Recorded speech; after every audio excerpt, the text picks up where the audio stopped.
A wild Teri appears. Howdy, Renegades. Hello, Rangers. We're painting some Zeo Rangers today for Power Rangers Heroes of the Grid, along with guest star iGuy. I was priming these guys up, and I figured I might as well get iGuy done too. There's a lot of white on him. I am taking questions from chat, so if you've got a question, feel free to let me know. I'll check periodically while things are drying or in between. I wanted to say a shout out to Tony, who I know is watching on Twitch. There's Big Mac, Wiffle Master, and there's a few folks on Facebook as well watching. Hello to you as well. We're painting up the Zeo Rangers, which is really exciting because the Zeo Rangers were a team that I ended up discovering when I was a youngin' watching television in the Philippines, of all places. I went on a break. My mom took me out there, and I had been a Power Rangers fan. I was watching Mighty Morphin after school growing up, and then I discovered this Sentai team out there, and it was totally different. And it was a really weird and kind of surreal experience at the time. It was really funny because I didn't realize what I was seeing when you're growing up in North America before the internet, not to date myself, but you don't necessarily know that this thing is an imported show and that there are versions out there. And it was this kind of moment where I was like, there are other Power Rangers in the world, and it was really, really fun. So I'm just cleaning up my workspace here. I'll give you a quick walkthrough. We covered this before. I've got my brushes here. Again, you don't need all of these. 3, a good dry brush, a nice base coat brush, and a detail brush will do you just fine. I've got my wet palette, which is an old chocolate plastic container. It used to have chocolates in it. It isn't made out of chocolate, unfortunately. I would have eaten that too. With some wet paper towel and some parchment paper laid in on top. It's just baking parchment as my wet palette. I've got a dry palette. You can see I've scratched off. This is from last week's stream where I painted up Goldar. I pulled off some of the extra paint, but still, it's just an old coffee lid. And I've got my trusty old wash cups, again, from the dollar store, super cheap, super easy, ready to go. And this is really fun. Like, I'm really excited. If you're not a member of the Renegade Painters group yet, definitely check that out. If you're not a member of the Power Rangers Heroes of the Grid group, that's a place you should definitely check out. Lots of fans in that group, and we're all sharing our love of the game. So I'm going to put down my wet palette because we're going to have to start base coating these very, very white Rangers. I'm going to take some paper towel as well. I always have some paper towel down on my work surface. Let's have a look here. Let's start with Chad. Is there any preference who I start with? I think I'm going to start with the Yellow Ranger here. So, just because yellow is a challenging color to paint, we're going to have to do a lot of coats. So, we'll have yellow to start, and then we'll get rolling on it. So, I don't have any particular tricks. I'm going to adjust the focus here while we chat. I don't have any particular tricks to painting yellow other than just lots of thin coats. Honestly, that's going to be the real big deal here. So I'm going to put some yellow on my palette, and I'm going to thin it down a little bit. And go. I have this technique in my mind. I think I might try it today on stream, where you do a base coat and then you even out with dry brushing. So I think we're going to try that. We'll see how it goes, right? And I'm just going to take a big brush. This is a big craft brush. And I'm going to take a little bit of water, go into my yellow, and we're just going to start painting. And I'm not going to be fussy. Honestly, yellow is the dominant color of this miniature, and you can already see here that it's not going to go on perfectly on the first go. It's the coverage of yellow paints is such that it can be really, really tricky to get even and really, really tricky to do nicely. So thin your paints down. You're going to have to do a couple coats one way or another. It can be with dry brushing, which we're going to try today, or you can just keep doing a coat after coat after coat on this, and that's fine too. If it takes that, that's fine. You can do that. It's cool. I also wanted to mention, while I'm getting this base coat on, over the weekend, if you're wondering about how that Make a Goldar is turning out, I got all the dry brushing done. Over the weekend, I had some time to hang out in a kind of face-to-face chat with a bunch of people in the Renegade Painters group. I've got a Google Hangout link in there. I think we're going to do it again this weekend, get some more painting done while we're all hanging out at home, hopefully staying safe. But it's just a really casual hangout. You can chill and talk with other people. You don't have to be a painter to join. If you're just a fan and you just want to hang out and geek out, it's totally cool too. You're welcome. In the event section, you can check it out. I'll probably get the event up after this stream, and you can just hit the Google Hangout link and chat. You don't need a camera. You don't need anything. You can just hang out and chill and listen in, lurk. I think that's what folks my age call that. But it'd be really nice to hang out with you. So I got most of the Make a Goldar dry brush. There's a lot of dry brushing, and I got most of the red base coat on the armor done, which is nice. So I'm gonna keep hacking away at that, and I'll be posting work in progress pictures in the Renegade Painters group. But really, that model, as big as it is, the size of it really helps paint. Like, the scale of all these miniatures makes it easier to paint, but that miniature in particular, there's no fussy details that are really challenging, so I'm really excited to get them done.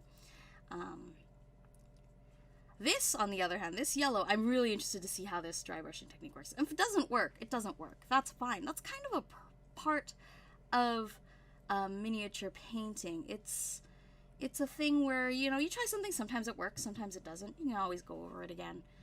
If it's not a thing that you're happy with, if the result isn't what you want, you tried it, it doesn't work, it's not working for you with that style or your particular paints, whatever, that's fine. It's not, never consider it a failure if something doesn't work out the way you imagine it. Sometimes it just takes a little more experimentation to get it the way you want it. So there is the yellow. Wow, that is really, really fantastic coverage. I'm actually pretty happy with the coverage, all things considered. It's not as bad as I thought. We'll see how it dries. But I'm actually really optimistic that this is gonna look really swell. Awesome. The paint I was using was Cygnus Yellow from Formula P3. I like that range of paints because they do a lot of things that I ask it to do. So if I'm asking it to dry brush, it dry brushes pretty well. If I'm asking to thin and try to do some layered highlights or base coat, it does all of that really well. It's really versatile. You can thin it down, which is why I tend to have a lot of these paints. But again, use what you have. If you've got craft paints at home, that's what you're in for. You don't need to make a special trip. Try it out. You can thin them and just work with them. Just be aware that you might want to really thin them down because the binders in there can thicken up really quickly on you. So that's a paint product. When it comes out of the bottle, it looks like sour cream. You really want to take it down to heavy cream, somewhere around there, so that it's a little more thin and easier to work with. All right, I'll take a quick chat in the Twitch. No, it doesn't look like any questions, any special questions in there. Doesn't look like there's any on Facebook either. Maybe. Let me have a quick peek here. No, it's all good. We're all just chilling. Let's see here. Let's go with pink. Pink is also one of those colors where, it's not hard. It's a lighter color, and when you prime on white, when you prime your miniatures white, pink is a nice, easy color to get on. So I'm gonna get on with my pink here. But it can be a little more tricky to find the right pink, because a lot of model companies don't make a really broad range of pink. Like, getting the right green or the right blue, there's like, it feels like every model company has like 5 or 6 of those colors, because it's a really common color for sci-fi miniatures, for army miniatures. Like, there's so many hues. Getting pink is just, it feels, especially like neon pinks, it's a little bit harder. So I've got the Emperor's Children Citadel layer. I'm going to use a layer paint for a base coat. Don't let the name of paints throw you off. You can do it. That may come out a little bit thinner in terms of opacity than you like. Off the get-go, just do another coat. It's fine. You can do it. Use the colors. Look at the colors. You can make it work. So, which Zeo is my favorite? You know what? This is going to sound so stereotypical, but I have a whole story about this. So, when I was growing up, I had the biggest crush on Tommy Oliver. Like, ridiculous. I think that there might have been a certain, certain type that came out of it, because I really found that, like, you know, the bad boy style guy. Like, you know, when I was watching boy bands growing up, it was always the bad boy who always got me. Tommy Oliver, the bad boy with his long hair and his, like, he tied his shirt around his waist and he looked like a grunge kid. Oh my gosh, how rebellious. And so, you know, Tommy will always kind of be special to me, I think, and I will always gravitate towards him. If he's in a team, I'll be like, yeah, one way or another, like, from a personal perspective. And also, like, I think there's, especially in the Zeo team, right, like, specifically in the Zeo team, the role of Tommy in red was, like, extra awesome for me. Like, I grew up, if you think about, like, the idea of the Sentai teams, you know, red is always the leader, right? And I also grew up, like, really admiring another Sentai style team, Sailor Moon. And I loved Sailor Mars. Like, I just loved that red, and she is the red of that team. So like it was kind of like this kind of culmination of oh my god, it's Tommy, and oh my god, he's the leader now, and well, I'm in. I'm so totally in. And yeah, so it'd be Tommy Oliver, of course. Just cuz he's just yeah, he's kind of like my Ranger crush. That's fine. You can have a Ranger crush, right? That's a legit thing. That's real. So yeah, I'm just getting pink. Pink goes everywhere. I'm not being fussy. I'm not going to try to focus on, when I come in with subsequent coats, I'm not going to try to focus on keeping it off of places, but I'm not going to really try to get the pink perfect on the places where I know I'm going to paint over it. But it just makes it faster. These base coats have to go down, and if you don't have to fuss with them, you know, use a big brush, get it everywhere. It's fine. You'll paint over it with something else. All right, here, let's have a quick look. How is that looking? That's looking pretty pink. Another thing, especially when you thin down your paint sometimes on white, one of the tricky parts of painting on white is if the paint's opacity looks weird, you're gonna have to, like, go over with another coat, like on the Yellow Ranger and colors of that sort, for that nice solid tone.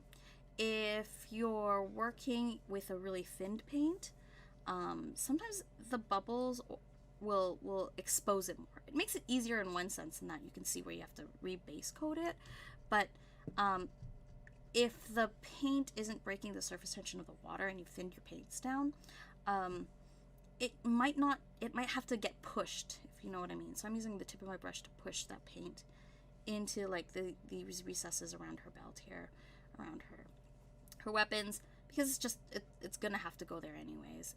But be mindful of that when you paint that first coat on, and paint the first coat on and then let it dry.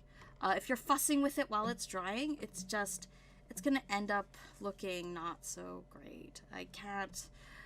I can't emphasize enough to you how important it is that you just let it go.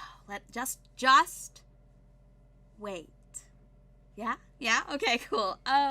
Let's have a look here. Do you find it easier to go back over the base coat with white rather than just leaving the primer showing and maybe doing a layer of white? I'm a messy painter, so this is like the personal like question. I'm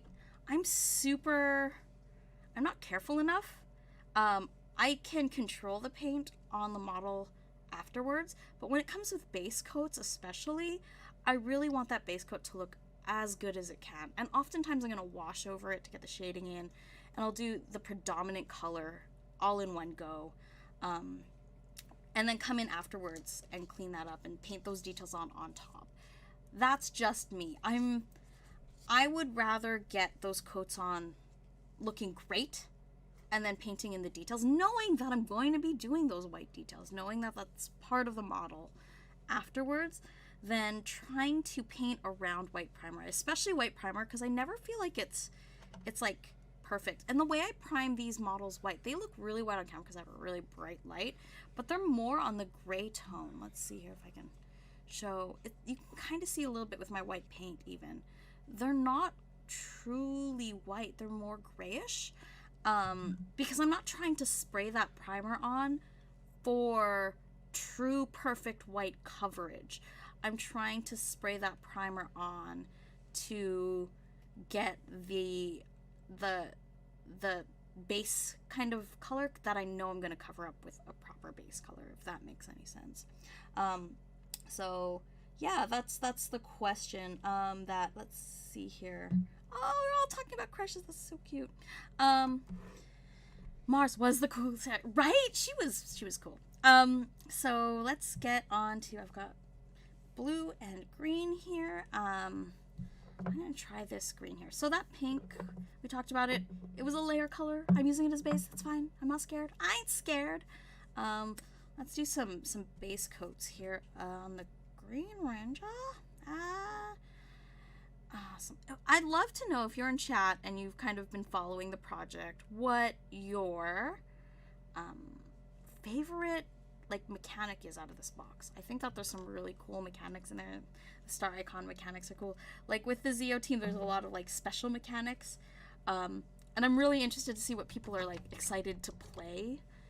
If you've played with your Kickstarter already, that'd be cool. Let me know in chat how that's going. But I'm gonna get this green on here now. If you'll notice, again, I'm not adding a ton of water to this paint. Also, I've changed the focus up a little bit. It's a little higher because if you look, I'm actually painting up.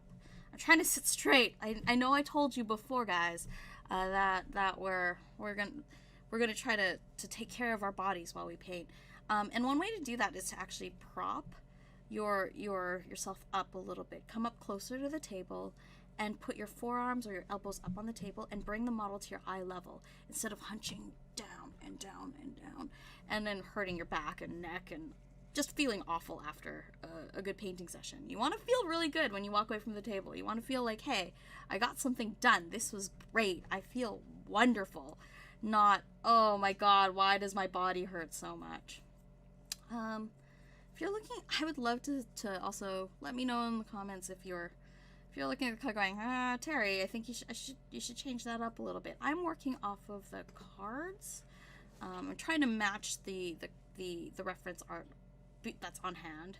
It's a little easier for me, but I know how shiny these Rangers are, right? The spandex on Rangers just adds this whole other level of sparkle. If you want to get that effect on your final base coat, I highly recommend you can try mixing just a little bit of the lightest silver paint you have, just a little bit into that final coat, and then just top coating everything with that as a like a final wash almost. You don't have to take it as thin as a wash, but like a final coat. You're not trying to get opacity out of your paint, but you do want to tint that silver. It'll give you a little bit of a spandex effect anyways. So let me have a look here. And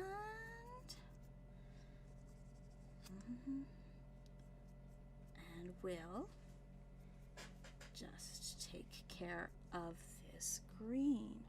If you don't have spray primer, can you prime models with a paintbrush? Someone on chat asked. I absolutely, okay? Don't let the fact that you don't have like a spray primer stop you. In fact, spray primers themselves can be kind of inconvenient. I talked a little bit about this last week, and I'm happy to talk about primers again every time. There's always new people joining. That means new people are asking questions. I love it. I love it when I hear questions I've answered before, because I think that it means that new people are watching, and I'm always happy to see that. Spray primers are convenient, and if you have a lot of models to paint, say like a whole box full and a bunch of expansions of, yeah, totally. But if you're painting just a couple of minis, or say you have inclement weather for spray priming miniatures, it's cold outside, it's raining, even if it's a little bit humid where you are, humidity is the enemy of beautiful primer layers. It actually like makes this really weird end result. It's not a good thing to have to contend with, because you get like little weird bubbles and textures in your primer if you spray it in humid time where it's warm, because I don't know, I think the primer is just cold, and what happens is water out of the air condenses on your model because the aerosol is cold, and so you get this really weird final result. So yeah, absolutely, you can use a brush on primer, totally fine. Whatever you've got on hand. I have in the past mixed I've just used so I think I might have this here. Yeah, so this is an airbrush primer that comes in a little pop bottle. It's meant for airbrushes, but you can use it with a regular paintbrush, and you just paint it on. I've got it. I use one in ivory that I really like from that company. It's Styrenez. They don't ship through very well. Like, if it's something that's carried in your local hobby store, that's the better place to get it, just because if you buy it online and it mails and you're somewhere where it's cold, or it's shipping in a cold time of year, it doesn't like being cold. Freezing temperatures and most brush-on primers, most paints in general, they don't get along. So you do want to just be mindful of that when you're painting. But yeah, just take that stuff right out of the bottle, put it on a palette. You can brush it on. I use an ivory for a few things that I'm just like painting one-offs of, because I want to capture the color of daylight on the undertone of the model. Ivory is a great color for that, for like fatigues and army kind of tones, but neon, not so much. So I got green down. Man, I'm running out of space on my wet palette already. I might have to take a little pause later if we run out of space, but we're not there yet. We're not there yet. We will be fine. We will persevere through this. Let's get some blue on, and then we'll get rosy red up. Let's see. Yeah, it's humid in Florida? Yeah. Insightful Strike, thanks for asking. I'm so happy. I'm happy to answer painting questions. Like, I could talk about painting all day. I could geek out about primer all day, to be perfectly honest with you. I have a whole shelf full of this stuff. I could tell you, what brands are like great for particular methods and approaches, what works really effectively with them, and what other methods don't work so great on them. I have the whole line of, like, for example, the contrast line from Games Workshop is really interesting. It's a really interesting primer. I find that primer has very little tooth, and by tooth I mean that primer. Ooh, this is really bright. This is a really bright blue. I might tone it down a little bit with a wash on top afterwards, but whoa, that looks pretty bright. But to be perfectly honest, I think that the lack of tooth makes it so that me as a brush to model layer up kind of dry brush heavy painter, it's not something I reach for unless I know I'm going to specifically use contrast paints, or know I'm going to paint this model with a lot of washes, because that's what it's formulated for. It's a little bit slipperier, if that makes sense. So when it comes to like primers with tooth, like the regular Citadel line has a lot of tooth. It doesn't mean that it like from a texture perspective, it has like texture to it, but it grips onto paint a little bit better.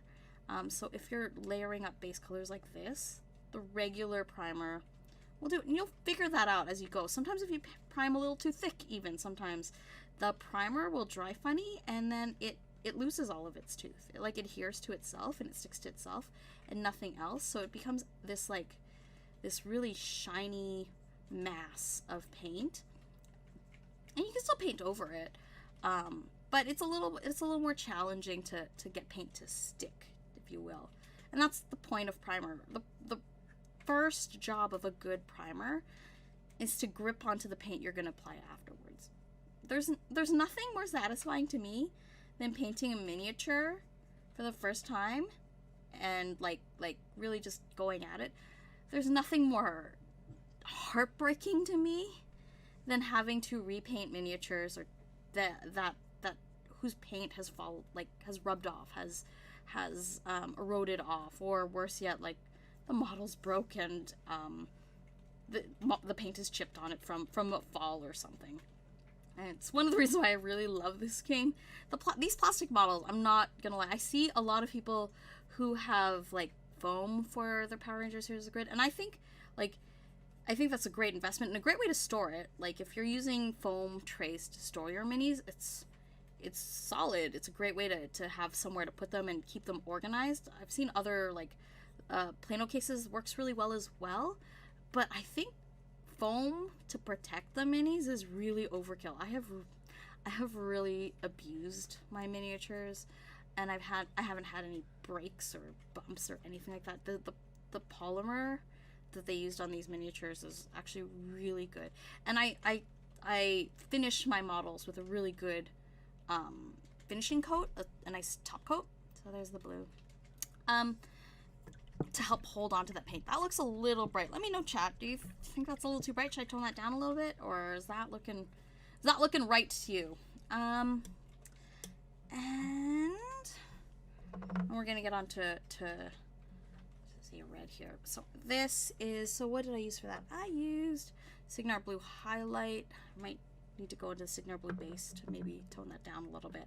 From P3 is Khador Red Base for the red. And we're gonna use this red again on my palette for more stuff. So I got has a lot of red on it. I can already sense Desiree recoiling as I just say that villain's name. It's funny because I remember when we first started streaming and Scott like showed the art of the Kickstarter Deluxe box and then the miniature, and she was not happy about that particular miniature. It wasn't a great miniature for her.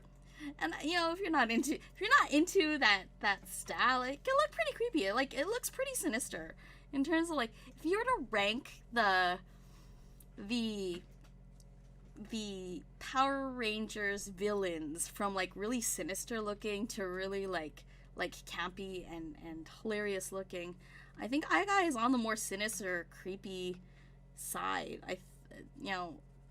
So that's a fun thought. I'd love to hear what you think is like the most silly looking villain and the most like sinister looking villain out of the character design. Just character design as a whole. I think the Psycho Rangers might well be like some of the more sinister, cool in that range design for sure. But yeah, let me know. Let's see here. So again, I'm just putting the red everywhere, and we'll get this gone on here. Let's see.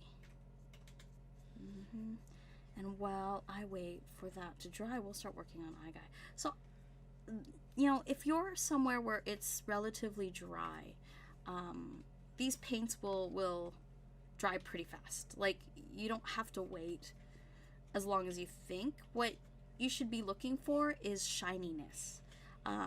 If your paints look shiny, they're probably still wet, especially on a really grippy. If you're using like a grippy primer, they'll matte down when they're dry, and then you can kind of just give it a ginger like touch with your finger, like, is it dry yet? Is it dry yet? But yeah, that's all you're really looking for if you're looking for an easy indication of whether or not things are looking dry. Let's see here. Let's have a look. Silly was season 3. Made from a yes, the purse. I'm sorry, I probably blew out someone's eardrums with that. The purse villain. Oh my god. Oh, so funny. Power Rangers is a lot of really silly. Like, I mean, come on, Pudgy Pig, for real, like. It's so funny. Like, I love the character design for its campiness, but also, like, there are some really serious looking villains out there too. I'm just pulling some hair off my minis. I don't know where that came from. Sometimes, I should actually mention that, sometimes there are these little stray hairs that might show up on your miniatures. It's actually not, it doesn't feel like hair. It might be like a piece of lint, and if there's like a little bit of lint on your model when you prime it, the primer might build up funny on it the way it dries, and it's kind of like that.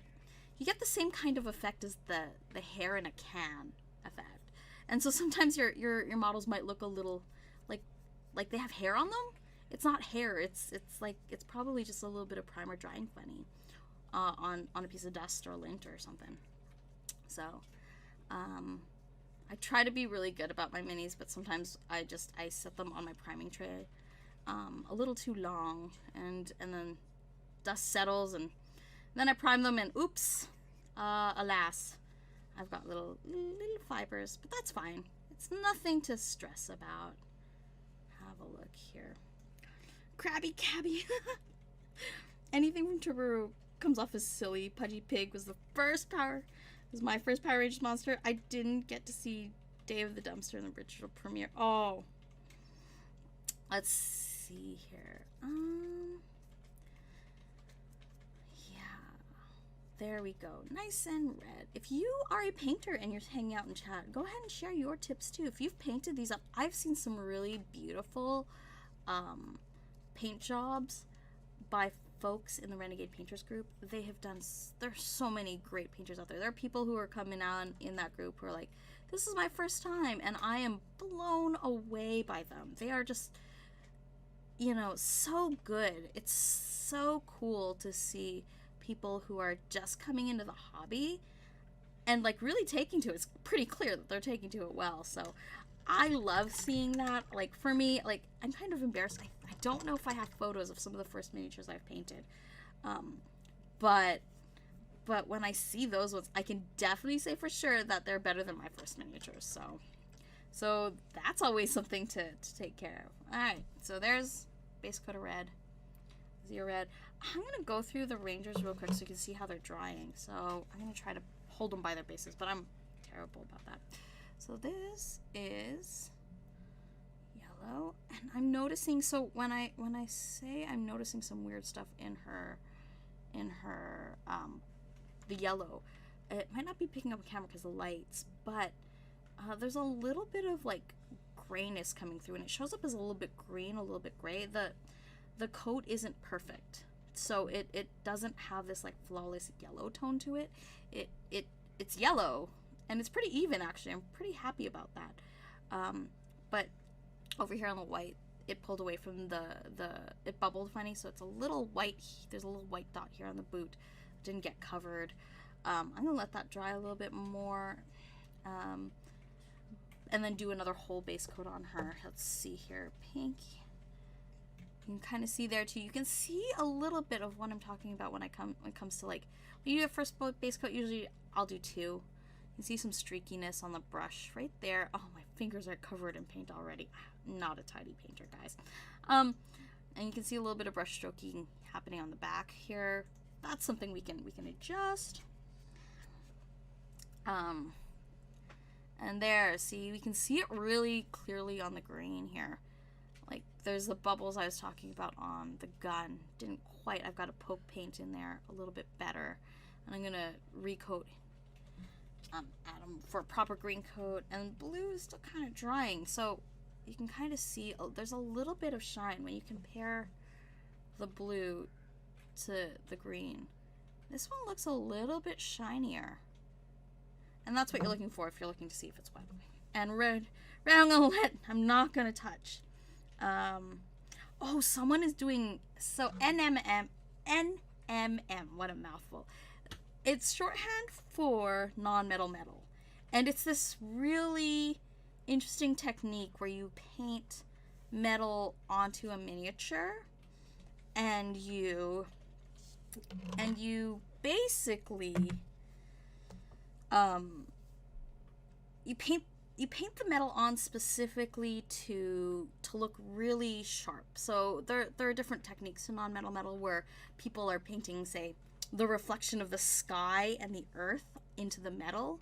So sky, earth, people are painting, and you can't really do that with like just straight metallic paint. You can, it takes a lot of skill and experience to do that. It's something that's developed. I'm really excited to see some non-metal metal in the group. So Andrew D2, if you're going to be doing some non-metal metal stuff, please show us the work in progress. I would love to see work in progress in the Renegade Painters group. All right, so I'm going to put some water into my palette, and I'm going to take a little bit of white and black. I'm actually going to put white on my wet palette and pull it onto into my little cup wash palette here. Because what I'm going to do, I'm going to take a little bit of white. I know I'm going to use white on these models, so I might as well put it on my palettes already. I'm going to take a little bit of black. I'm going to drop just a drop of black. And I'm going to take a lot of water. I'm going to make a wash right now. So, some water in the cup, a little bit of white, a lot of white actually compared to how much black I'm going to put in here. And just the tiniest touch of black. And I have gray. That's a gray wash right there. And that's all. It's lighter than it is dark in terms of value. And then I'm gonna I have my little bottle of soap. I'll bring this up here. So I'm gonna put just a tiny little drop of soap. It's like a pinhead. And I'm gonna dip in the tip of my brush into some soap. I'm gonna mix it into the paint, and that just breaks it up, and it makes it cling into the recesses a little bit better. It breaks the surface tension of the water, and it goes onto, and it'll go into the cracks and crevices, and that's what I'm looking for. So with iGuy here, I'm going to try to get this into the cracks and crevices, and I'm going to wash him basically with this gray, and then I'm going to dry brush the white on top afterwards if it's looking a little muddy to me. So let's see how this goes. So I'm just going to wash. I'm going to apply this wash. It's pretty thin, so it should look pretty good. But that slightly grayish primer on top, it's toothsome enough to get it and to pick it up and hold it. But so it'll hold some of that pigment, but I'll go over it again afterwards. But you can see on camera right there, it's already sinking into the cracks and crevices of this model, and it'll help me get some depth out of this model when I paint out the rest of the details on him. So it'll look solid. I'm pretty happy with that end result.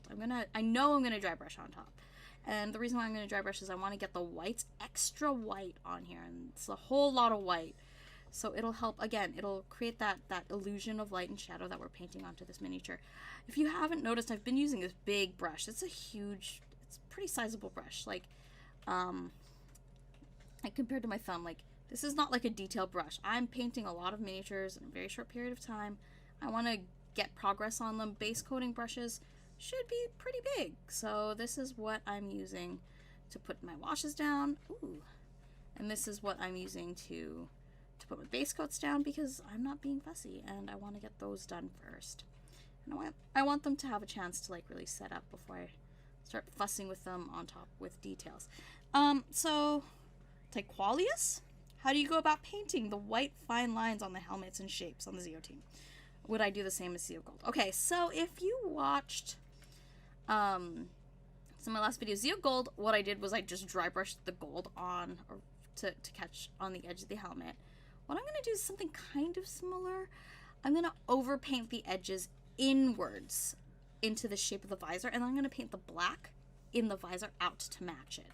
So what my focus on is kind of getting the shape right and then painting a line inside. If you've ever seen me do eyes, it's kind of like the same approach, where I paint this whole shape, this big old shape, and then clean it up afterwards. But instead of cleaning it up from the outside, I'm cleaning it up from the inside. So I know it's going to be messy. I'm going to try to focus on keeping the line on the outside nice and clean. But towards the inside, I'm not going to try to paint that tiny line. Instead, I'm going to paint a nice thick line where the outside line is nice and thick and hits that detail point on the helmet. And then the inside I know is going to be black, so I'm going to clean up from the inside and paint the black. And because I have a little more space to work with on the black, it'll be easier for me to clean up the line that way than it would be for me to try to paint that line on, like, I don't know. It would be really challenging to just paint it on straight. So that's kind of how I would approach it, especially if you're like just starting out.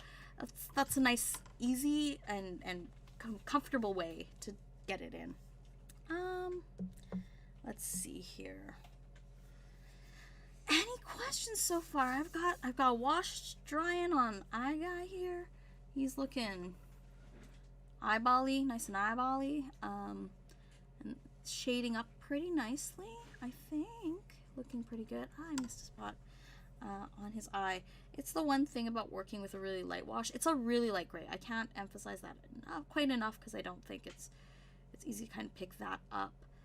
It's a really light gray, and because I'm not trying to like make this black and white like heavy shade, I'm just trying to be kind of a little more subtle on it, just so that you can kind of see there's shadow in there, but I'm not trying to make it black. I'm gonna let that dry. My hands are already a mess. Handling wet paint models is just it's a thing. I've got paint everywhere.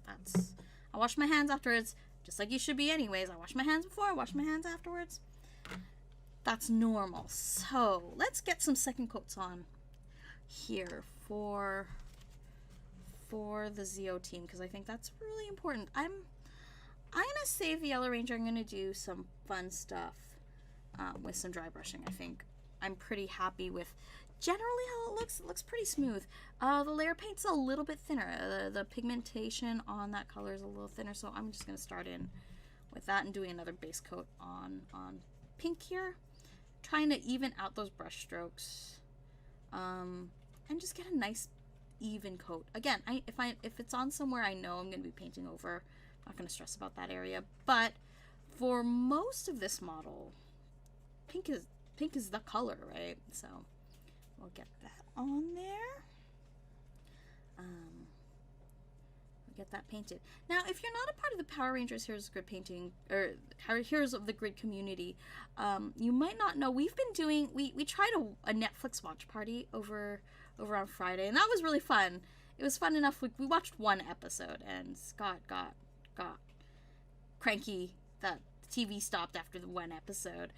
So we're doing it again, and we're gonna watch. We're calling it a marathon. We're gonna watch a bunch of Psycho Ranger episodes, because I think it would be fun. It's a nice time to hang out. So if you want to come and hang out with us, definitely be sure to join that Power Rangers Heroes of Grid group, and come watch Power Rangers with us. It's a fun, just light hangout. Get some nostalgia in there. It's just a fun way to spend some time. And actually, you know, if you're socially distancing and you might be by yourself, it's a nice way to just like hang out with a community of really fun, awesome people. The Power Rangers group is a really, really positive and fantastic group overall, which is really fun. Makes it a great, you know, group to be a part of. And so like the community is really fun to hang out with. So it's a nice way to spend a Friday afternoon. Let's see here. So let's get some more green on this model. It's a lot of green. Like, So it's some very green. I'm actually pretty happy too because blue is dried down a little bit more. It's still pretty bright, but I think I can just top coat it with a wash, and that would look really solid in terms of shading and maybe tone them down a little bit too. So that's nice. And if you're painting with nice thin coats, once you get that base coat smooth enough, you'll notice that the paint will kind of hunker down in the recesses of the model too, kind of giving you a shaded effect as well on white. Use it. If you're happy with that base coat look, you're like, you know, Terry was like, you need to do this many base coats. No, don't listen to me if you're happy with the result by not listening to me, okay? Because quite frankly, your models are yours, right? And they're made to make you happy, right? So that's what we're looking at. Wow, time flies, man. It's already been 45 minutes. We're making decent progress, though, given that we've got 6 models on the go, and we've got base coats looking great on most of them. I might not finish all of these, but I'm definitely going to try to show you the gold and black techniques, especially on the visors. I'm probably going to pick out one of them to show you on. If you let me know which ranger you want me to demonstrate that particular method of like doing the white around the visor on, I would love to know which ones you want to see. Oh, that blue dried nicely. So this is what I mean. So you'll notice up here in the back there's a little bit of darker delineation. That's because the paint settled there a little bit darker. In the ab area, again, you get that nice shading effect. I'm actually pretty happy with that. It looks pretty blue, but I think the zero blue is pretty bright, honestly. So I'm gonna throw that there. Let me have a look for questions real quick. And let me see, anyone? See how it looks like there doesn't seem to be a lot of questions. That's fine. That's fine. I don't need to answer all the questions. I'm okay with that too, okay? I'm okay with that. But we have a lot of, so we have white, we have gold on here, and I think I'm probably going to tackle the white first for most of these miniatures, and then top coat the gold in detail on top. So that's how I'm going to approach it, looking at how it all comes together with the, I don't want to say bibs. If you have a better name for the thing that goes around the neck, I would rather use that on stream.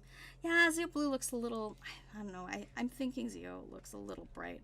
I'll top coat him. Yeah. Doing the visor in blue would be cool. So Sage of Dragons, 82. Okay. Well, anyone else have an opinion? I think blue is interesting because there's a lot going on in there. But I'm going to make a quick wash with this darker blue. I haven't done too much on this model. I haven't painted the second coat on this miniature. So he's dry. Again, that's really important. Nice and dry. So I'm going to take a little bit of a darker blue tone. He does come off as a little bit darker, honestly. This is really bright. And I'm going to put just a touch of blue into my cup palette. This is regular paint. It's actually like old and busted. I repotted this paint, Signar Blue Base, a long time ago into a dropper bottle because I exploded the lid. Shh. And so I still want to keep the paint, and I was able to salvage a lot of the paint in there, and it still lasted. Like that bottle is like 2 years old. So again, if you're afraid of like investing in paints, you don't know how long they'll actually last. They last a long time. So I'm putting some water into that wash there, and then I'm gonna take the paint that's still on my the soap that's still on my palette, and I break the paint into nice consistency for washing. And this should tone down some of that bright happening. What's happening on this model? Pretty bright. And I'm just going to layer that on. Just so you're aware, when you paint models with washes with soap, there is a product in the soap called glycerin. It actually makes the paint take longer to dry. So your washes, when you make them this way, will actually take a little bit longer to dry. I want you to be prepared for it because it's a thing. And you just need to be thoughtful of that, because if you're thinking, oh yeah, this will dry as quickly as like one of my base coats, it actually takes a little longer. The glycerin kind of works against. It's like almost like a retarder, because that's just the way glycerin is. It tries to hold moisture, and so it might take just a little longer than you expect to dry. Be aware of it. It's nothing that you'll totally notice. That blue looks a little bit more toned down now. Ooh. So that's better. And we'll get that on here. Victoria's in chat asking how many people are painting along. Anyone hanging out? Just painting? Getting a lot of miniatures done. If you're stuck at home, if you're out working in essential service, first of all, thank you. You are all troopers. So yeah, I'd love to know who else is painting along. But we did a little hangout where everyone can paint along. I love painting with people. I do. I think that it's like a nice way to see what other people are doing and be inspired by them. You can ask them what they're working with, what their favorite paints are. You get a lot of different opinions and different perspectives, and I always appreciate that, because I think that when you're painting, there's always opportunity to learn.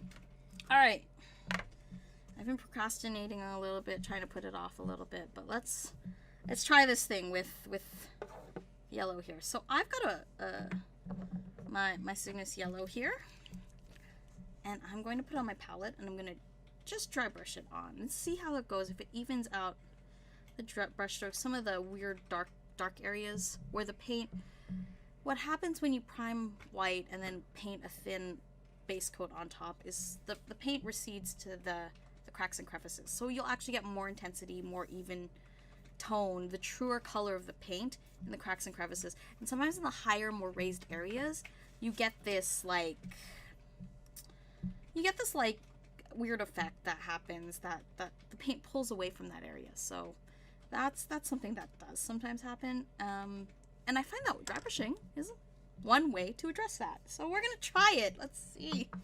I'll take some paper towel, and I'll get my dry brush.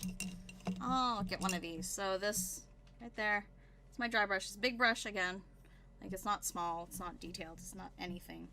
And I'm gonna dip into paint, load up, take most of that paint off. I'm not too worried about how heavy that is though. And I'm just gonna burnish that yellow on and see if that evens out some of the color a little bit, some of the coverage issues I've been having. And again, doing this will help me get that paint onto that model drier, so it does lower drying time than doing it in one even coat. And it addresses some of that paint pulling away from the most raised areas of the miniature, especially if you don't have like a very toothy primer to begin with. If you got a slippery paint primer, say if you're using the contrast paints stuff, that's pretty common. It's going to be a little slipperier. Dry brushing kind of helps plant paint onto a model and helps that. So I'm just dry brushing away. I'm doing a pretty heavy dry brush. I'm not pulling as much paint off as I normally would, say with a metallic or anything else, but I'm not trying to highlight. I'm just trying to top coat. And I've dry brushed black models all the way up to white with this method. And I figure why not try it with yellow?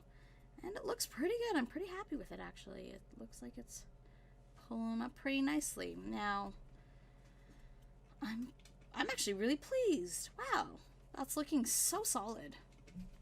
So there you are. You can kind of see coat's nice and even. It's planting the paint onto the parts where it might not have stuck the first time with a thinner base coat. It's picking it up, especially on the raised areas. It's like it's poking on nice, but because I'm dry brushing it on, it's not looking globby or thick, because I'm just putting this thin layer of color on top, and just depositing just a little bit of paint on there. All right, here we go. There we are. That's looking pretty good. I'm pretty happy with that. And I will give that just a little rinse. That's very yellow. There's a lot of yellow paint on my brush. Okay. And I clean out my dry brushes with rubbing alcohol, actually. So 99% rubbing alcohol. My brushes are synthetic, and I just, give them a swivel in there, and it really breaks down the paint really well. So if you're looking for something to clean dry brushes with, I'd highly recommend that. Let's have a look here. What else am I going for? Let's see. And we'll go with red is looking okay. I'm going to touch up a little bit of his base coat, and I'm going to give a quick check-in on my friend Eye Guy. My friend Eye Guy. And we'll see how that's going over there too. So, and I'm just touching the parts here. I'm pretty happy with coverage overall. It's not quite as intense as I thought it would be. But I can top it with a little bit of a wash later on and up the intensity. I'm just gonna hit the wide, big areas. If I'm finding, ooh, I totally missed that boot. If I miss finding that it's not quite covered the way I want, and seeing how that looks afterwards, I can give it a wash.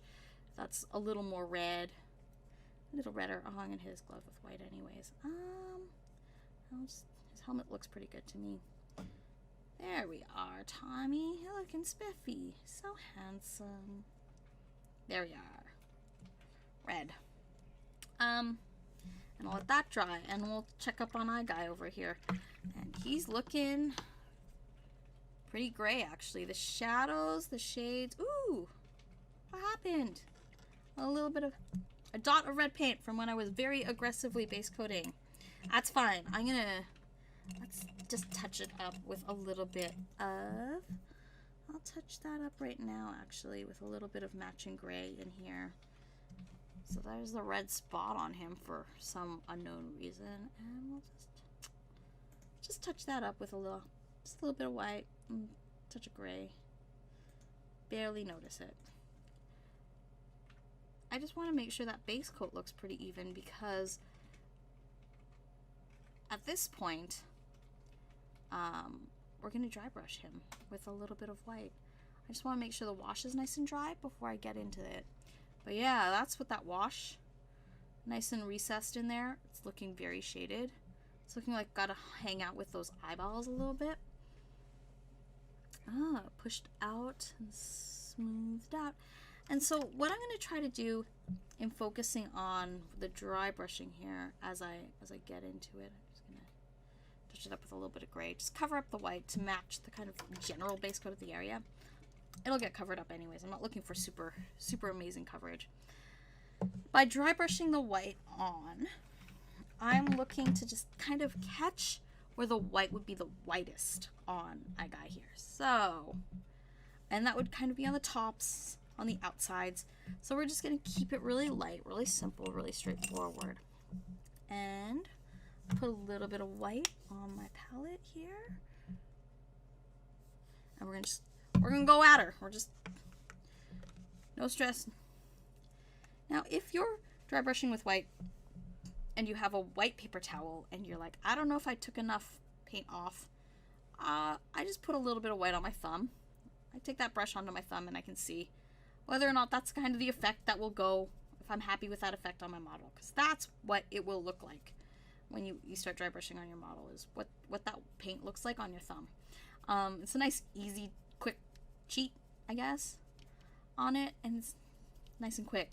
Now, with Eye Guy, the big detail here that's the most effective kind of way to catch the eye, I guess. It's gonna be the pupils, and I'm gonna be painting all of them red. I'm gonna go with the Canon style, but I've seen some really cool alt paint takes on him, and they looked really cool too. I saw someone did different color eyes all over, and that looked really cool. It was really extra creepy. I don't know. It was pretty creepy. That guy's pretty creepy to begin with, so let's have a look here. Anyone in chat while I'm dry brushing? This is one thing I can do pretty comfortably. Oh, Victoria's never painted a miniature. You know, a lot of people haven't, though. It's something that, again, I think that, you know, it takes a little bit of stuff. You need a little bit of supplies to get started. You don't need a ton. And I think I really want to focus on that. Like, I'm using makeup brushes and craft brushes. I've got some fancy paints here, but, you know, use what you have. You can dry brush. You can, you know, dry brush with craft paints. You can prime with hardware store paints. I've done it. I finish my models with a sealer that is from the hardware store. I don't need a super effective, like, hobby quality everything. Sometimes it's the same stuff, you know, to be perfectly honest. Sometimes they just, like, stick a slight specific label on it. A lot of paint companies will do that, where they make paints for different companies and then just put a different label on it. So, I'm trying to remember. Testers, which makes a lot of miniature supplies, is owned by Krylon, which makes a lot of hobby supplies, or hardware store supplies. So it's the same company, slightly different formulation, slightly different packaging, but really, how different is a matte spray from either of those companies? Probably not all that much, right? They still do the same quality testing, and they need to accomplish the same things. So, oh, Matt Tittlebaum, one of the most amazing demo staff and convention staff. If you've seen him at any Renegade event, that friendly face you see at all of them, that's Matt. He's a great guy. Scared to paint minis. It's not scary. Like, this guy looks scary, not scary. He looks scary from a conceptual standpoint. Ask any of the rangers in the group right now; they'll probably tell you he's just a weird looking dude. So let's have a question here. We'll put the paint palette back on because I'm going to start poking in here. Let me look real quick at the reference photo because I think that's gonna help me. I often use reference photos. Like, I'm not going to lie. There's no shame in it. I think that when you're trying to paint something, especially if it's true to the style, having a good set of reference photos for what you want the character to look like in full really helps, especially with these full size models. Having an idea of where you want to go is gonna help you get there, right? All right, so looks like the art has them more with red pupils. The concept of the characters is they're darker red. So I think I'm going to go with something a little less arty, a little more into the darker red tones. So I'm going to actually just take my red paint here. So I'll lift this up so you can see a little better. I'm taking some of that red paint. I'll take a lot of it, actually. It's kind of like Bob Ross when he moves paint around on his palette. I do that a lot.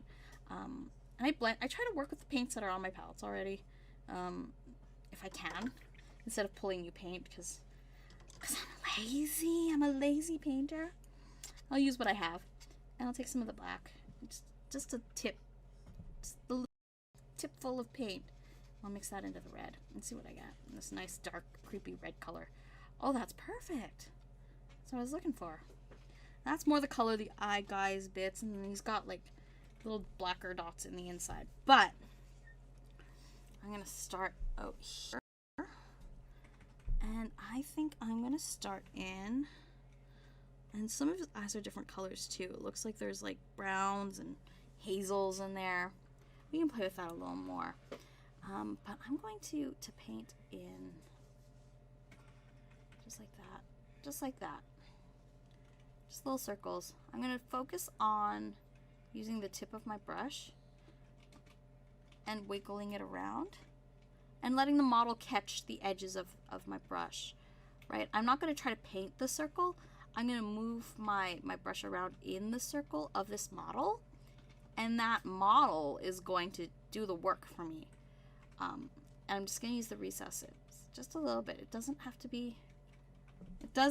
be totally like exact. It doesn't have to be like you have to know how to paint perfect circles. I cannot draw a circle to save my life.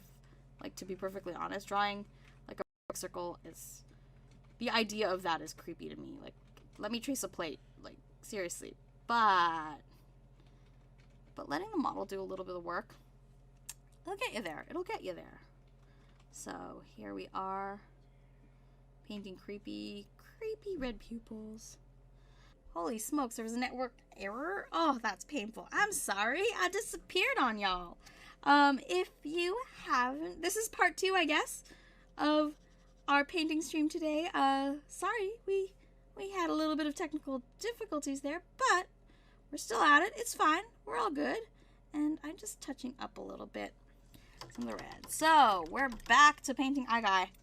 Eye Guy's creepy eyes. Man, go anywhere. And like I said before, all I'm doing is taking a bit of paint and putting the brush into one of the sockets and just wiggling it in a circle shape and letting the model pick up the paint and do the work for me. I can't draw circles, but I can let a pre-sculpted miniature take care of the circles for me, and that's kind of what I'm doing. Just nice and easy. Don't make it stressful for yourself. This should not be a scary thing. Well, I mean, conceptually, we're going to come back to that word. The painting of this model should not be that scary. Because the model has a lot of detail on it, sculpted, and it will do the work for you. So I'm just going to paint those little red dots in there. And just keep going. Just keep going. Going. I want to do a little bit just to show you and also have something to do while all the Zeo Rangers were drying, but I didn't want to get back to them. I don't want to neglect them. Get them all based up and just do nothing with them afterwards. That would be kind of mean, right? Alright, so let's have a look here. I'm going to take a little bit of a second to just stretch my shoulders, stretch my neck, and I'll pull up, what was I looking at here? I had some reference photos for Zeo that I was going to work off of. So I'm looking, let me look real quick at Blue here. Yeah, he's looking good. A little bit, it looks really bright under the light, but the color is actually a lot darker. It's a lot darker. Camera's just reading it really bright. This green, am I happy with that green? Does that look like a solid green to me? I think I might do a third coat. Honestly, this Iosine green is not covering the way I thought it would. That's okay. I'm gonna do another coat on him, and he'll look spiffy after this. So I'm just gonna throw some paint on my palette, a little bit of water, do a third coat. I'm okay with that. I'm gonna be okay with this. A little more paint never hurt a model, especially if you apply it in thin coats. Like, this is fine. I'm okay with this. So, I'm just going to put it on where I know the green has got to be. So it looks nice and even. Even Steven the helmet is looking a little splotchy. And that's worrisome. That's the thing where you're looking for to address. You want to address splotchiness. So you have a nice even coat of that color. There we go. I'll let that dry. Let that set up nice and easy. I'm gonna rinse out my brush, big old base coat brush. Let that dry. I'm just gonna wait. I'm just gonna wait here. Thank you guys for being patient through that. That was really weird. But we're gonna get through it. It's fine. It's fine. I'm not worried. Let's have a look here. So we've got green, blue. Let's do yellow. I was really nervous, but like I'm really happy with the way the yellow turned out on this miniature.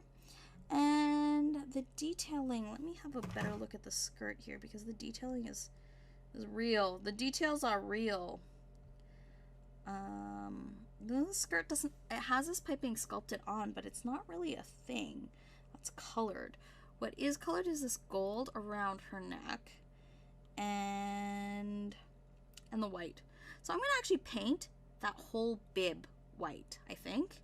And then I'm going to come in with the gold afterwards, and I'm going to wash it afterwards. Same with the boots. I'm going to paint the whole boot white, and I'm going to come in afterwards and paint in the gold detailings on top of that white, and then wash that down, I think is the best way to do it. There's white on the gun holster and the gloves, and yeah, it should be okay. Let's have a look here.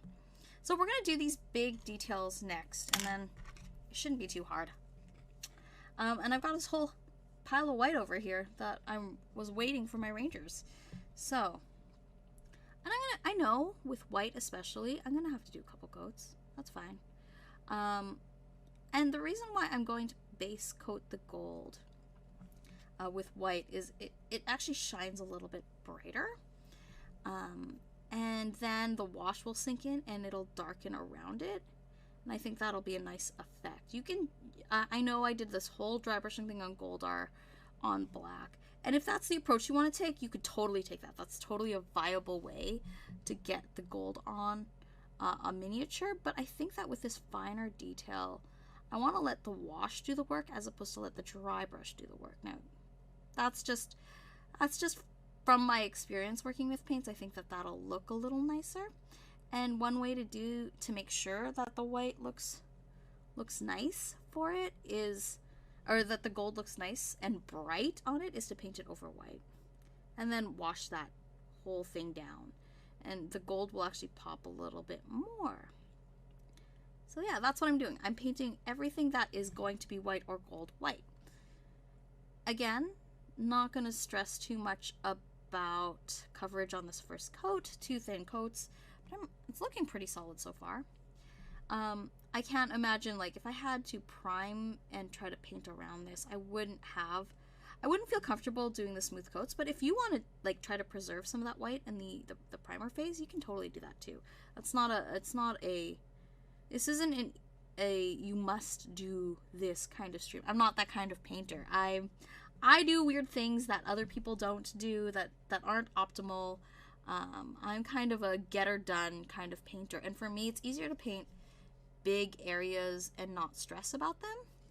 From a psychological standpoint, I also feel like models look done better.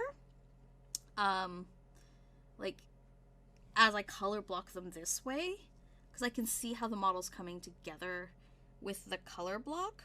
And that, to me, makes me feel better as I paint it. It gets me through that pit. I know we talked about it last week, where you have the pit where a model, there's a stage in the model's progress where you're just looking at the model and it doesn't look right. It doesn't look good. You're not happy with it.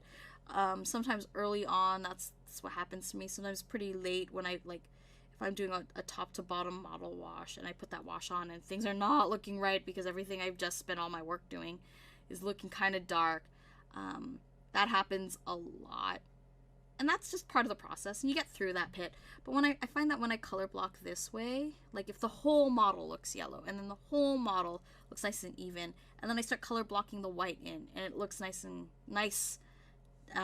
color blocked, and then I do the gold details on top of that, and that looks great. It's easier for me to get through that pit than it is for me to try to push through and just hope it'll come together. So this is why I'm kind of doing the white and gold in these color blocks rather than I'm kind of going at it. Let's have a look here. How's it going on in Twitch? Twitch, tell me what's going on. My biggest painting regret is I went too thick on Mighty Morphin Black Ranger, says Wiffle Master, and I feel like I lost some of the detail. I'm considering stripping. Okay, so yeah, that happens sometimes. That happens. It's legit. It's kind of a bummer. Sometimes you can lose a lot of details on a miniature if you paint it on too thick. But it might be a good idea to see if you're feeling comfortable enough to like cheat the paint onto the sculpt, you can usually get away with it. It's a lot easier. You'd be surprised, especially with like specifically with Mighty Morphin Black. I think exact sculpt out of all the sculpts has like nice geometric shapes that you could, and he's so black, right? The color, don't get me wrong on that, don't misquote me, but the model has so much black on it that a loss of detail you can't necessarily tell because the axe is really chunky.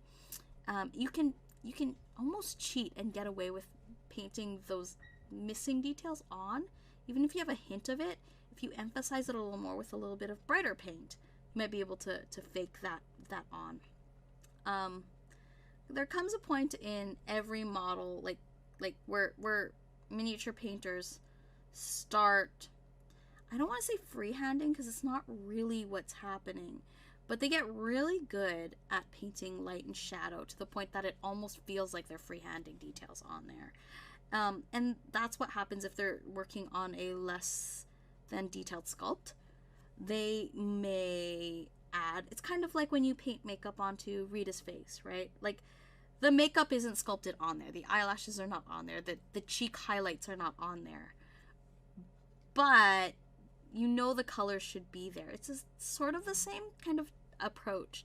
You might be able to save it without stripping. I always think of stripping, it's a last resort, it's heartbreaking, and I very rarely get to a point where I think a miniature needs to be stripped. I've had a couple times where I've stripped some metal miniatures because they got dropped, and I didn't think I could fix the chipping and recreate the paint job without stripping them and just starting over again.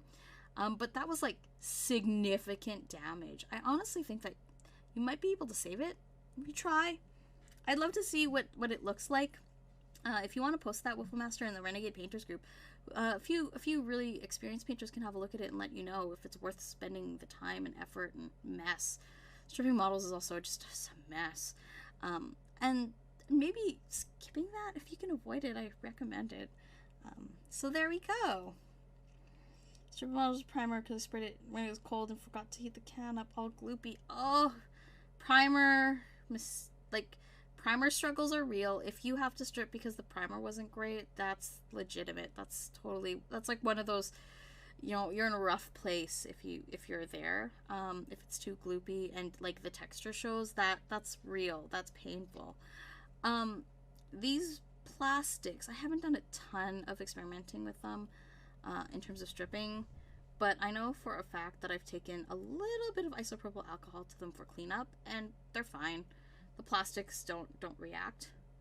I wouldn't use anything harsher than that. Like I've seen people, what they've done is they'll soak overnight in Simple Green, and then put it in a jar and shake it in some isopropyl alcohol, 70%, 99%, whatever, real quick after like an overnight soak, and that it takes off a lot of that, especially chunky primer. It's pretty effective for that, depending on the primer you're using too. Some primers, like I said, I could talk about primers forever. Some primers are not like it doesn't seem like they're acrylic based, so they're more, they have this feel of enamel. Army Painter primers are an example of this. I've never tried stripping the contrast paint primer yet, so I don't know for sure if it has the same, it's the same because of the lack of tooth. But Army Painter primers are very smooth, and in some ways when you take them off a miniature, it feels like they're more enamel-y. Like, I don't know if there's a better term for that. They don't strip like acrylic, I guess is the best way. They turn sticky and weird, and it's just it's a different process, and I've never had as much success breaking them down as other primers I've used that are like more acrylic based, I guess. So yeah, hopefully it's not too much. I switched to Vallejo airbrush primer. Yeah, that stuff is good. Like Badger, Vallejo is one of the product lines sold in my local game store. I'm using, like, I have a game color gold that I intend on using in these minis. Though the Vallejo airbrush primer stuff that you can brush it on, it's so handy. It's so handy to have. If you're somewhere where it's cold, if you're somewhere where it rains a lot, if you're somewhere where it's humid, brush-on primers are real. You don't need an airbrush. I'm not a person, I think I mentioned this last week, I'm not big into airbrushing, mostly because I'm a lazy painter. And taking care of an airbrush and cleaning it after every time you use it, I had an airbrush. I owned one, and I did not keep it. It was not for me. It's not for me, and that's fine. Like, if there are people, I know a lot of very skilled painters who use and swear by their airbrushes. They're very skilled with them, and they're probably better at maintaining them than I would have been, than I was. And that's fine. To each their own. But I find that, like, for the kinds of models I paint and the style that I paint, I don't really need one. I don't think a lot of people, unless you're painting a lot of miniatures or you have very specific needs, the investment is very, very high. So there's people who buy airbrushes off the bat as starters.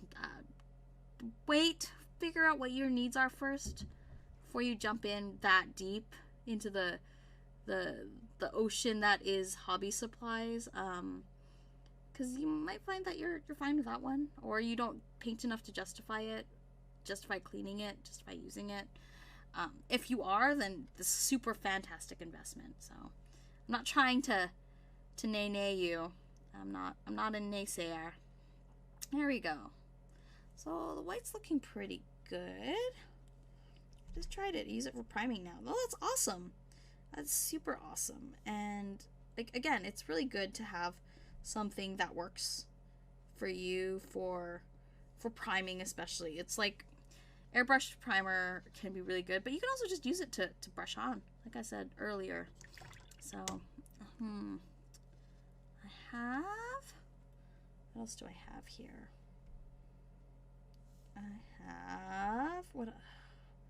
Let me look at these details. So yeah, I said I would, you know what, I'm gonna take that detail out, and I'm gonna do the visor real quick too. I'm gonna throw the white on the visor, because I was talking about this earlier, and I don't want to leave you hanging on it. So I'm just gonna take that white, I'm gonna paint it all the way around the visor here, and if I want to emphasize it, I can paint those lines even more. But I'm just painting visor all the way to the edge of the visor, that visor detail.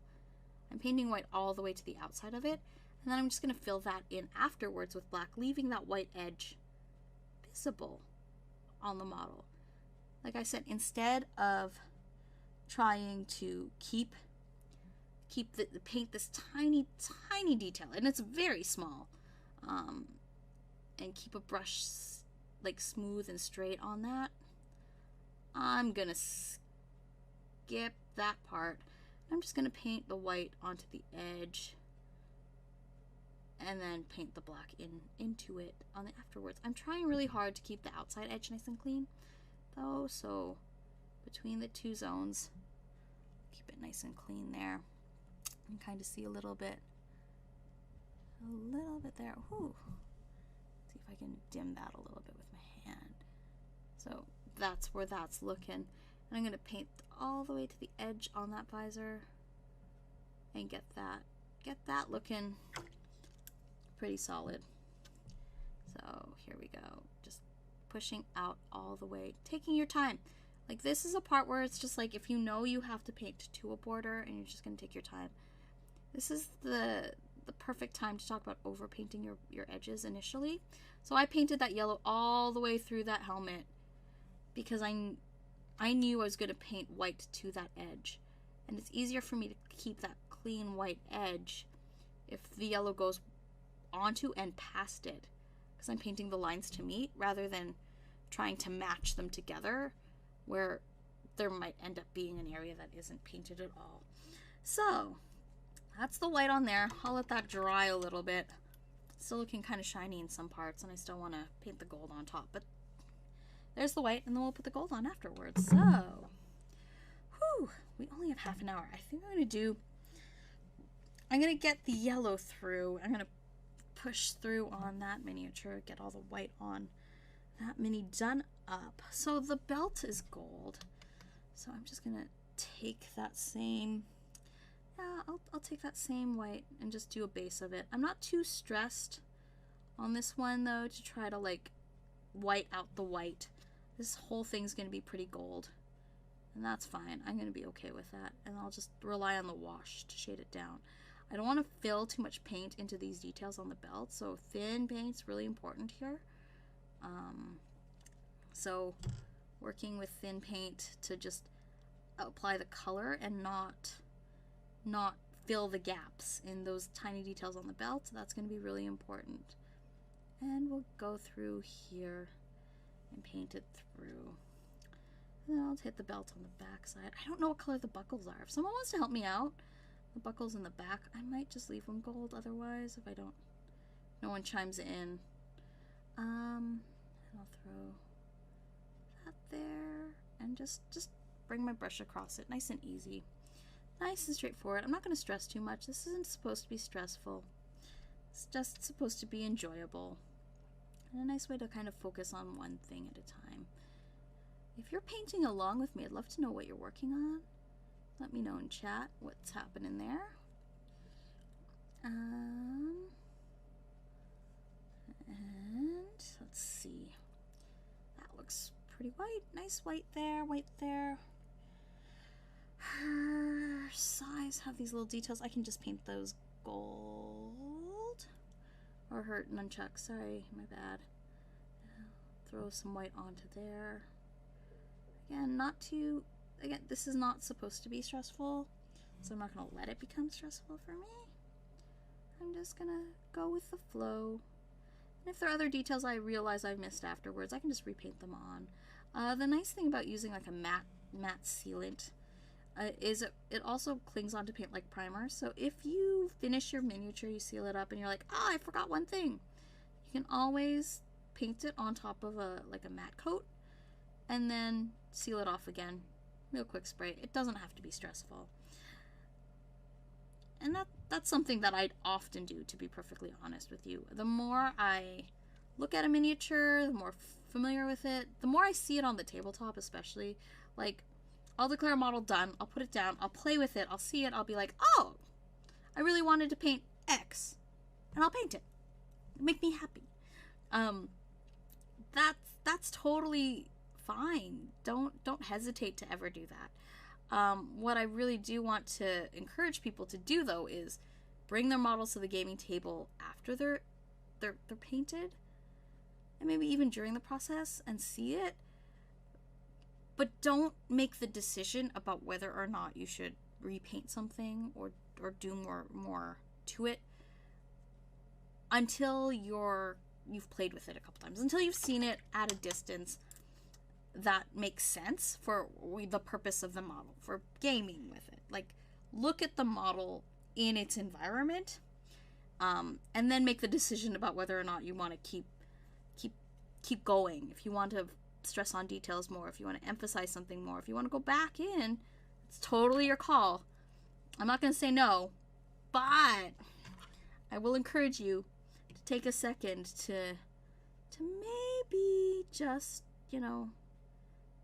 give yourself the option to look at something first before you go ahead and do that. So there is the white. I think that's most of it.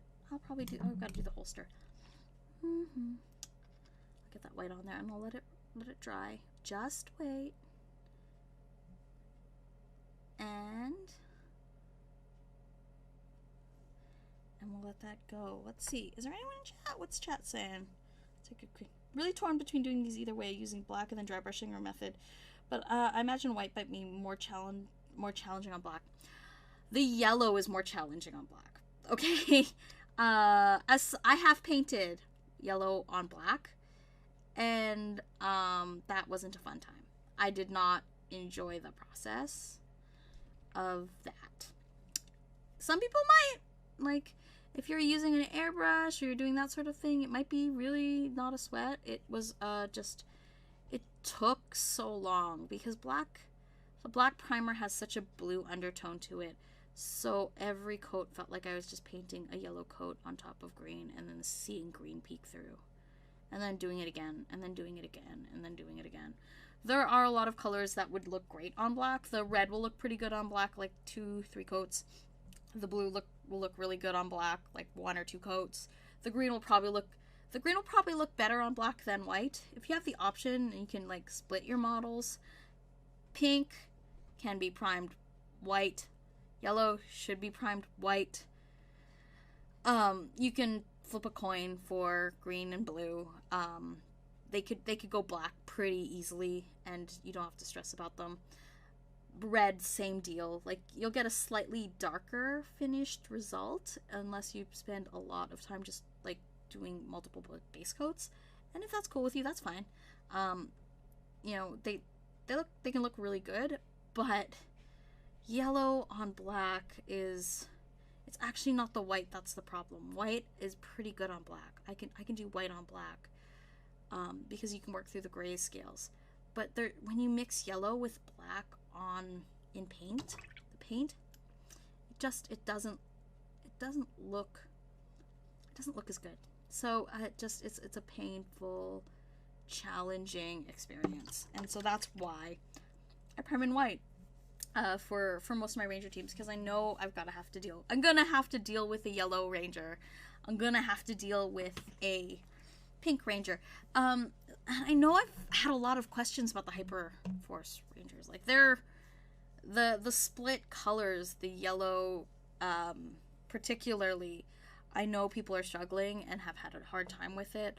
I would prime those white, wash black, and then darken down the black half, rather than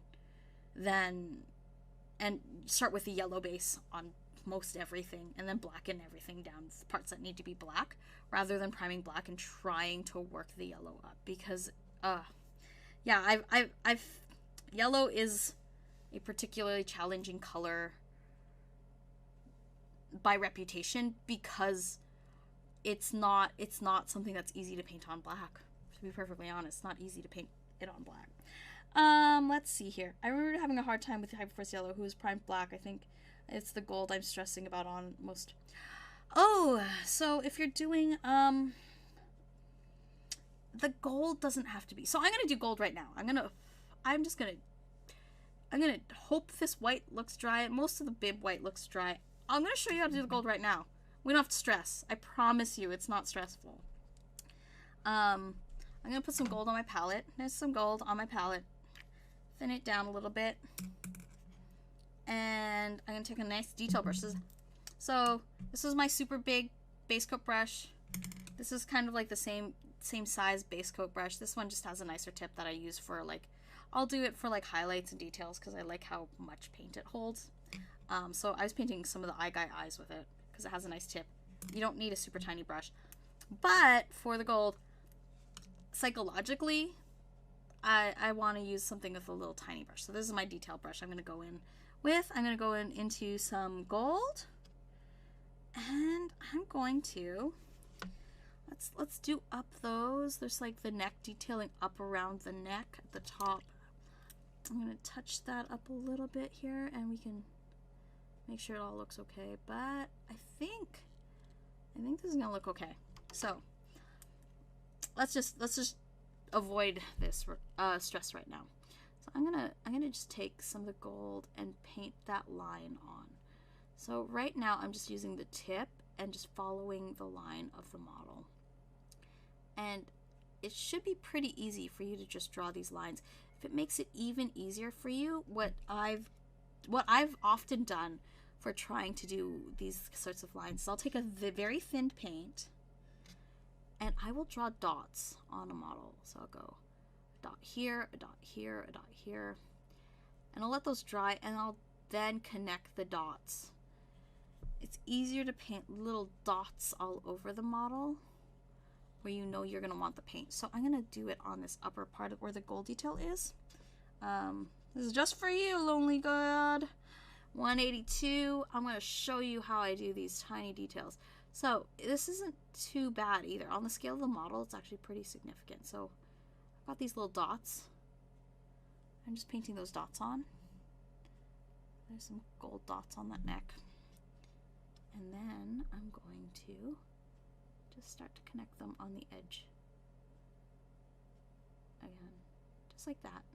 So I talked last week a little bit about how painting in a lot of ways is like working out. You're working different muscle groups, but you are working muscle groups. You're working muscle groups that you probably don't use every day. The fine motor control muscle groups that handle brush control, that keep your hands from shaking.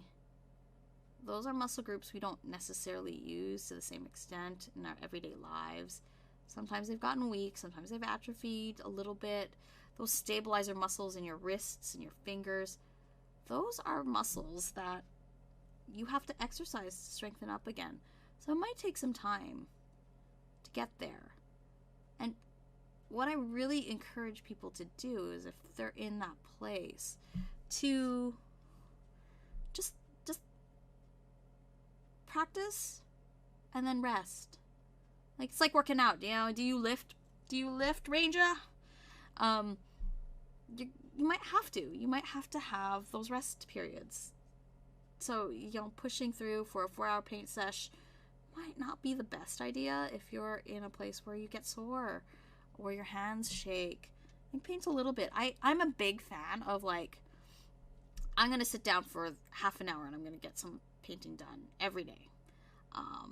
I treat it kind of like working out. It's the same reason why I like having the hangout group in the Renegade Painters group, because it's kind of like going to work out with friends. Like, you have a group of people who are working on things together. You're all holding each other kind of accountable, but not like, it's not like you get judged if you don't show up. But you know people are waiting for you, and you know people are wanting you to paint with them. So it's a nice like social engagement, kind of like working out. And when you do it in groups, you're just more likely to do it. I try to do the same thing, the same approach. I kind of treat painting kind of like working out, where it's like, I know I have to do this for this period of time every day. I'm going to set aside, I'm going to schedule some time for myself, paint, even if it's just half an hour a day, to get things done. You'd be surprised how much you can get done in half an hour. Just a little bit of time. Spend the time, and do it. So these tiny details on the chest, I'm just painting a big old block of gold, and then I'm just going to wash that down. And that wash is going to settle in the cracks and crevices and darken that up. It's kind of the reverse of dry brushing. And it has the bonus of me not having to mess up this yellow. So I get the kind of the best of both worlds. When you put gold on white, it just shines a little more bright, which is nice. It's a nice effect, especially on the Gold Rangers. Goldar, I want to be a little bit dark. All his colors are a little bit darker. He's got a lot of black on him, so it made sense for me to prime him black and work black up with the gold. And it's a really easy effect on a model that big, especially. I couldn't imagine hand painting the gold on him with a tiny brush and just like going at it that way. But for a model like this, where there's only a little bit of like bits and details of gold trim, it's a lot easier just to pick those out, give them a wash, let the wash and the model do the work. So the real trick of the gold is thinning your gold down so that you don't obscure the details, because you want the wash to do the work in there. And so I'm just gonna add a little bit of gold, just paint the gold in right there. It's speed paint style, mind you, like, and it's really, really obscenely shiny. Like, let's see here where the sweet spot is on the focus. Is there a part on the neck I missed? No, that looks good. It's just shiny. It's just shiny. Let's see if I can shade it around a little bit. A little bit of gold there. Just shiny. Just like that. Nice and straightforward. So I picked out the shape, color blocked it. It's fine. And then let's get some wash on it. I'm going to let that dry for a hot sec before I wash it. So I'm going to do some gold on some other parts. I know the belt is pretty gold, if I remember. Let me look at my references real quick here. Let's take a quick peek here. How does it look? The belt has Oh, that's not right. Where's my, yeah, the belt looks gold throughout. Like, it looks like it's gold all the way through. Okay, perfect. Good to know. I'm gonna take my bigger brush, actually, paint it through. I'll just go at her here. Nice and easy.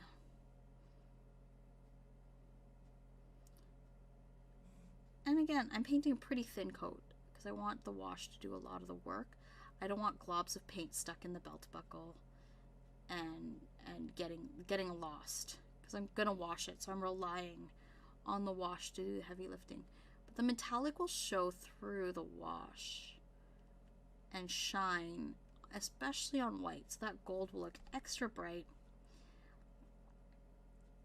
And I'm gonna rely on that to show through in the wash. So there we go. Gold on the belt. Gold on the bib.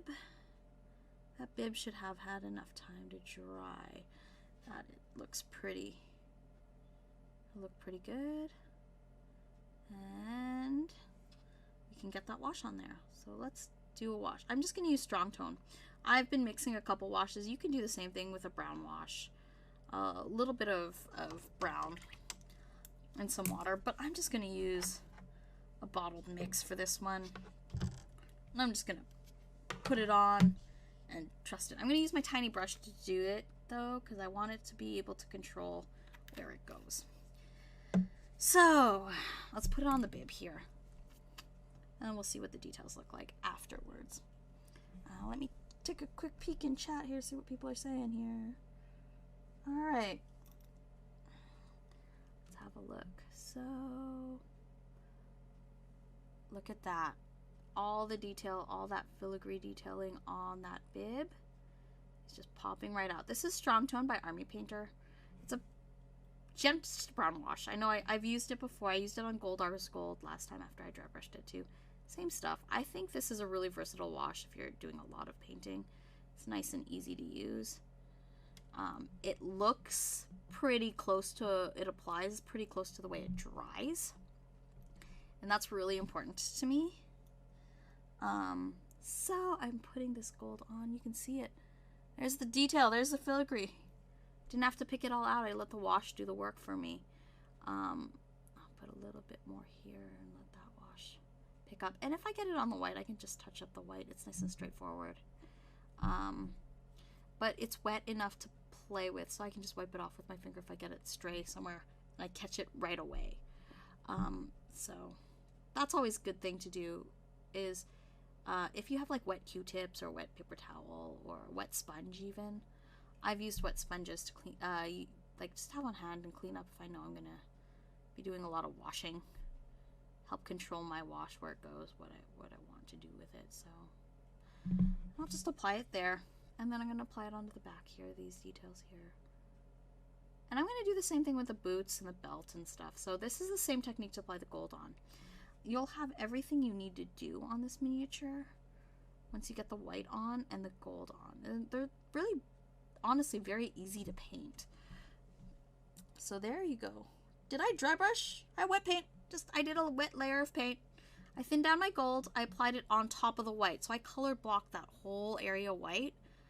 And then I just put a layer of gold on. Gold on white really shines.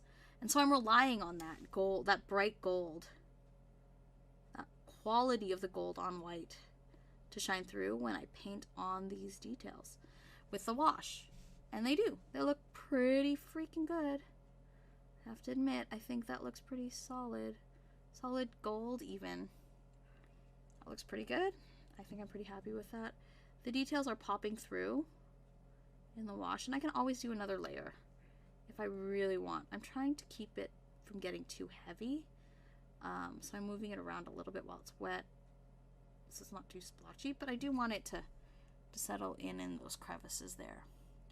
And it does. It picked up all the detail. I can do it again. It's pretty dramatic on the belt. So this belt is looking pretty gold. Goldy gold belt. And I'm just gonna put the wash on and let that wash settle into the crevices and cracks. And you can already see the details pop out on it. So there we go. How does that look? You tell me, Twitch. I didn't have to pick out all those little details on her belt. I'd say that's a win. I'll let the wash do the work. Let the wash do the work. Let the model do the work. We did the work to make these sculpts look great and have the details, so you can just paint them pretty easily. So you might as well use that. There we are. And I think that looks pretty good. Sorry, what wash am I using? This is Army Painter Strong Tone. It's in the bottle. They also make like a can version, like this actually has it looks like a paint can, a metal can. That's a completely different product. Completely different product from this bottled Strong Tone stuff. This stuff is like an acrylic wash. It's water based. That stuff that's in the can, I think it's lacquer based. Like it's like a lacquer. It dries super shiny, and it's just a different product. So the color is comparable, but the application of it is not. And I like the bottle stuff, so that's what I used for the gold. That was my dry brush method for Zero Gold, and started a wet paint on the rest of the gold. I'm loving the contrast. Woo! Perfect. Awesome. I'm so glad. I think that I think the technique works really well. The colors and tones should be pretty comparable to Zero Gold. I think I have Zero Gold right here. So like the golds aren't that off either. Like I might brighten this one up a little bit more. But I used a pretty dark gold to begin with. It just means that I've got to bring this gold up to match if I want them to match. But this is this is Dino Thunder. But it'd be the same on Zeo Gold because he's black and gold too. But they look pretty comparable because they're the same colors, just on different bases. If you really wanted to make that gold shine a little bit on the black primed model, you can always mix a little bit of silver into the gold before you dry brush it on. It'll actually brighten the gold up a little bit, and then it'll kind of more closely mimic gold wet painted on white as a base, and we'll give you a similar result. I'm gonna paint up, we're running out of time here. I'm so slow. I talk so much. I'm sorry, guys, but we're getting there. I'm gonna paint up the visor over here. I'm gonna get you to that point, and I'm gonna probably, finish this mini up and show you what the end result. You have all the techniques now, though. You know how I did the gold. It's the same for all the rest of the gold details on the miniature. You know how I did the yellow, so you can do that. You know what I did with the white. It's pretty straightforward. And now we're going to show you how to do the visor real quick. Let's see here. I'm just going to paint in that visor, and I'm just going to leave the edge of the white. And this black will pop. This is a very bright Ranger. Yellow is super bright.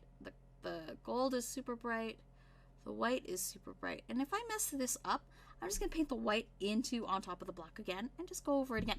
Black covers white pretty well. I don't have to stress about the coverage and layering it or anything. So like a thin coat of black. Thinned to like heavy cream. We'll get it. And so what I'm really focusing on is getting the shape right on the inside of this visor here.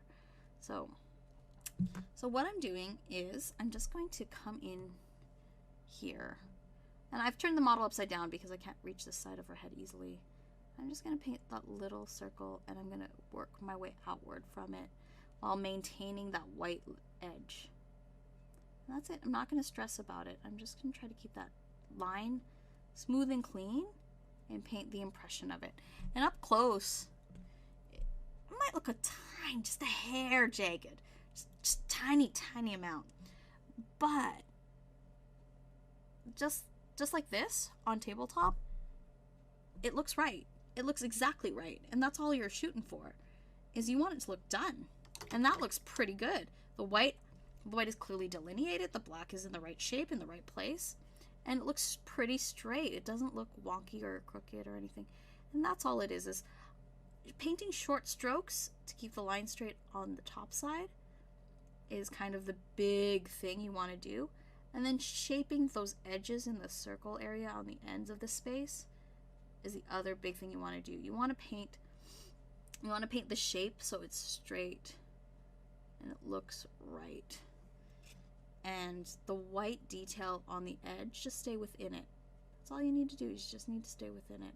And no one will notice if it's if it's like 2 microns thicker than on one side than the other. No one will notice, I promise you. Just get the shape right. And we'll push that out this way. I'm just working the shape a little bit on the edge of that side.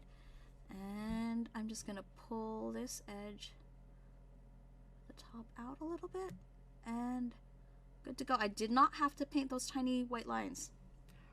There you go. I did a little weirdness there. So there's a little mistake in the edge there. I'm going to paint the white on. I'm not going to worry about keeping the black perfect if I have to paint black on top of that again. I'm fine. That's okay. Little edge mistake over here. Went a little far out on the white. Again, I can touch that up with white and then paint black on top to reshape it correctly. You can do this in multiple layers as well. You can do the white and black over each other just to make sure it's all right. But there you go. Is there gold trim on the skirts of the yellow and pink? Hi. So it's sculpted on there, but I didn't see it in most of on the reference photos I had. You can paint it on if it makes you happy. So here's the thing. This is where you have artistic license to do as you wish on your models, and I encourage you to do that. Go ahead, and if the gold trim on the skirts would make you happy, paint it. If there are details you want to pick out more on the holster and the guns, paint them. I absolutely encourage you to do that. There you go. Let's see here. Oh my god. How did the Zeo Gold's visor go? Did you dry brush and paint it in black? Yeah, I did. Oh yeah. Oh my god, Sarla. Did you? It's harder. Like, I mean, again, you can always... Here's the nice thing about the dry brush method with the sharp edge and the visor. Sometimes you just need a little bit of a more detailed brush. But if you're having a hard time with the visor, wash it. Use a black wash to fill that space in multiple layers. Because the model will do a little bit more work for you. Instead of trying to do it in one coverage coat with a black, if it was a little harder, if you want to go back in there again, do a wash on the visor and just fill in multiple layers, 3, 4, 5 layers of black wash in there. And that will give you a very similar, but you don't have to try to pick out and point out all the way into the harder areas of the visor, because it can be challenging. Like, I understand it can be super challenging. So the miniature can help you. Like, so just look at the sculpt and see what you can take advantage of. Because dry brushing, this is why I say dry brushing and washing are really fundamental skills, because if you can master them, if you can get a good handle on them, see where you can use them, they can help you get really far without you having to like pick out tiny details. You can do a lot with them.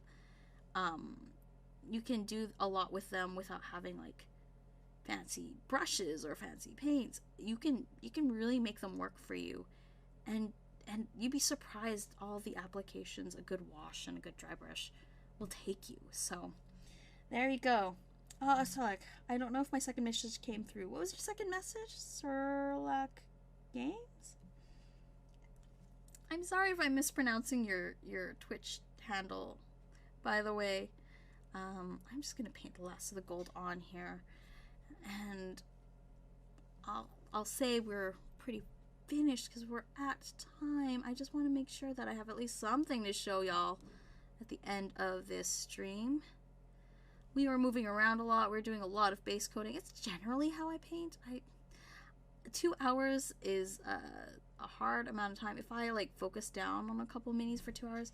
But I'm always like very, very focused on like multiple things. I might as well, like, while I wait for this thing to dry, I'm gonna do this and I'm gonna do this.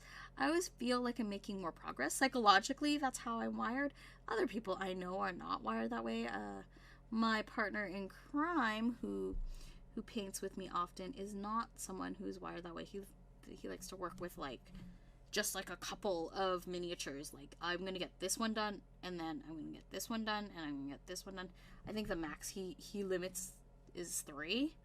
And I'm just like, yeah, I want to work on like 7 miniatures at once. And yes, it's slower going in some ways. For me, it makes me feel like I'm making progress across the board.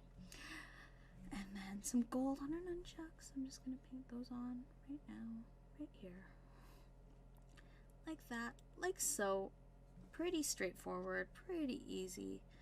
Again, and then I'm going to go in afterwards and I'll wash it. So I'm not sure if I'm going to wash the nunchucks.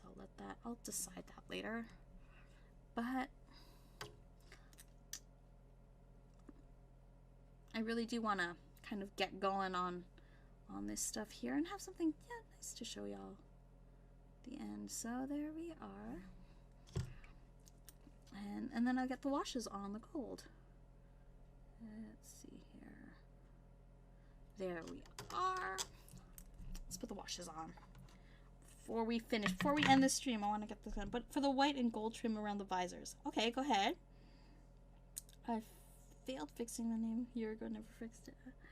Alright, so I'm going to put the wash on. The boots are dry. Yeah, the boots are dry. I'm going to put the wash on the boots.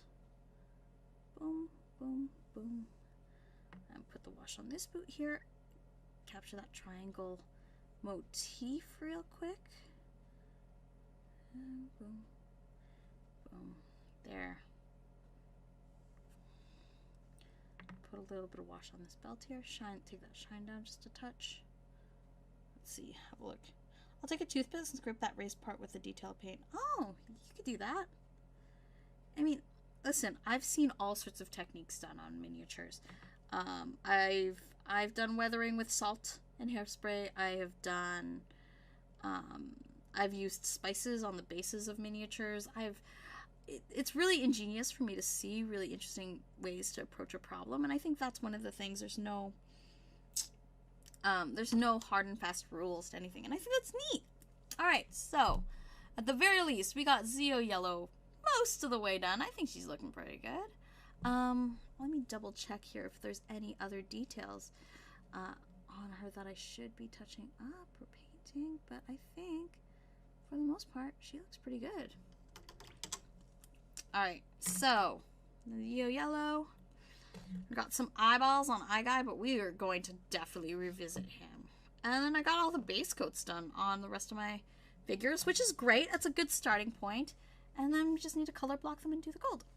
Thank you all so very much for joining me. Rangers, don't forget, please join us on the Power Rangers Here's a Grid Facebook page. Hit us up in the Renegade Painters group on Facebook as well. We're doing a watch party of the Psycho Rangers in the Power Rangers Here's a Grid Facebook group on Friday. Check that out. Make sure you drop by and say hi if you have a chance to in the hangout in the Renegade Painters group. I'm probably gonna do another one on Saturday again. We'll get some painting done. And thank you so very much for all being a part and hanging out with me today. I hope you are safe and you are well. I hope you take care of yourselves. And make sure you follow us here on Twitch and hit the subscribe button on YouTube.